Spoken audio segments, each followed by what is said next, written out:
Welcome back to Jacob Rising. I know a couple of days ago I said I was going to take a break completely from 2018, or at least for a while, and I still am. This video came out of nowhere. This video is out of left field, but I had to make this video because lately I've been watching a lot of Destiny 2 update videos. I don't play Destiny 2, I don't have the game, I don't own it. I've actually never played the game, and I have no intention of buying the game, but I've been up to date on what's been going on with that game and Bungie in general, and I always see a comment around Halo videos where people say that they wish they had Bungie back, and that really sickens me.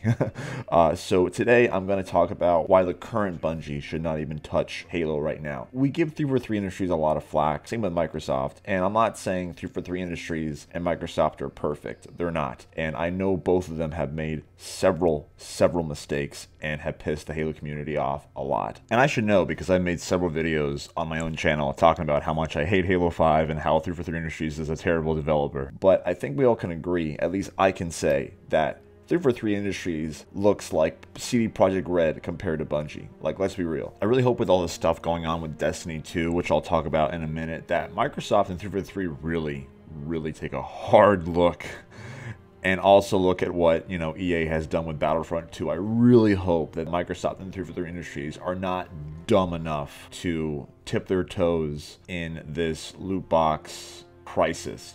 I know that there's microtransactions in Halo 5. I hate the wrecks. I think they should be removed immediately. They're not as bad as what's going on with Destiny 2 and Battlefront 2. That does not excuse the wreck packs at all. Like I said, take those things out of Halo. They do not deserve to be in this series. Microtransactions in general don't deserve to be in any video game. I really thought back in the day that having wreck packs weren't really a big deal in Halo 5, but it monetizes game modes like Warzone and Warzone Firefight, and they're just not fun. They're just not fun compared to their older counterparts that were based on in-game practices and nothing where you had to, spend money. I hate that shit. I know that microtransactions makes a lot of money and crap like that. I get that. That's why they do it, because it's a lot easier to literally make a ton of money off microtransactions than it is to make a game. But I really hope, and especially based on Halo's track record with 343 Industries, I really hope that Microsoft and 343 sacrifice the microtransactions to be like, you know what, let's make a game for the fans. I think honestly at this point they really need to do something like that. Halo 4 wasn't well received. Halo 5 was not well received at all. MCC was a goddamn disaster. I really hope that they decide to actually make a game for the fans and just not monetize it. Let's talk about what Bungie has been doing with Destiny 2. Special thanks to YongYea.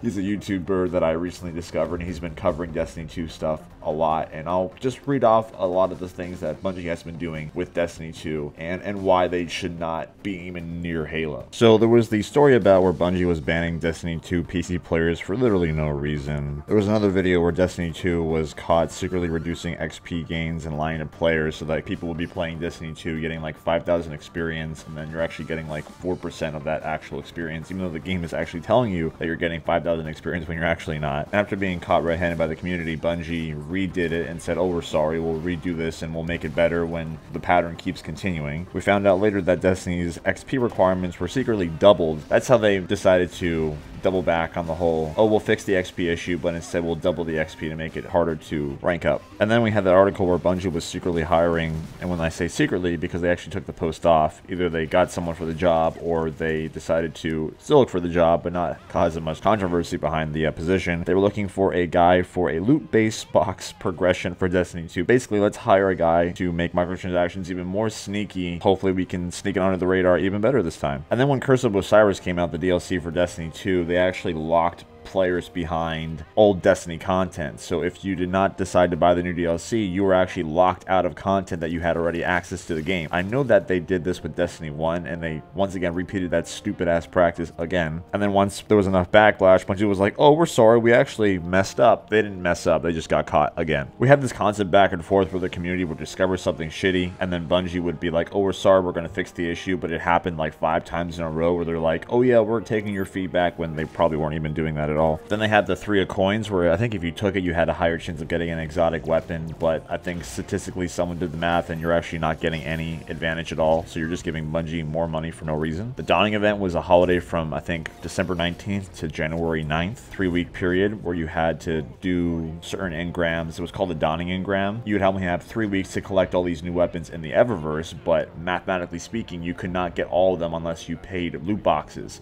So in order to get all the items in the game, you had to spend money. Then they had the whole thing where Bungie was shoving Destiny 2 ads on PlayStation 4 home screens. Even if you didn't buy the game, it looked like you actually owned the game, but it was like, oh, buy this game now. So they were shoving that down your throat. Forgot to mention the whole Destiny 2 one-time shader thing. They did that because if you use it one time, it's gone forever, and if you want it back, you either have to grind your ass off to maybe get it again, or maybe you'll get it quicker if you spend money on microtransactions. And then there was another video where a guy did more mathematical calculations and found out that if you want to gain all items in the Eververse, it will cost roughly around $10,000 because it's a RNG based system. So I think it was at least you're spending like $1,800, and it can get as ridiculous as $64,000. Then they lately released a poetic greed emote where you would be giving out a gift, but for some reason it's the most expensive gift in the Eververse, even though you're giving stuff, but I guess you're just giving more money to Bungie. I guess that's what the emote actually means. Finally, an article was recently posted on Kotaku where we found out that the reason why Bungie decided to put a lot of microtransactions supposedly is because it's a lot easier for them to make more money. As I mentioned before, it's too hard to make new content, so why not just do microtransactions to make pretty much more money for less work? This is the same company that originally made Halo. Now let me be specific when I say that. I'm pretty sure, if not most certain, that the people who made Halo, a majority of them are no longer at Bungie, and now Bungie is just a shell of their former self. When I see comments of people saying that they want Bungie to take back Halo, I honestly hope that they mean the old Bungie, not the current Bungie, because that would be a colossal disaster. I think we all can agree that 343 Industries and Microsoft are not that great,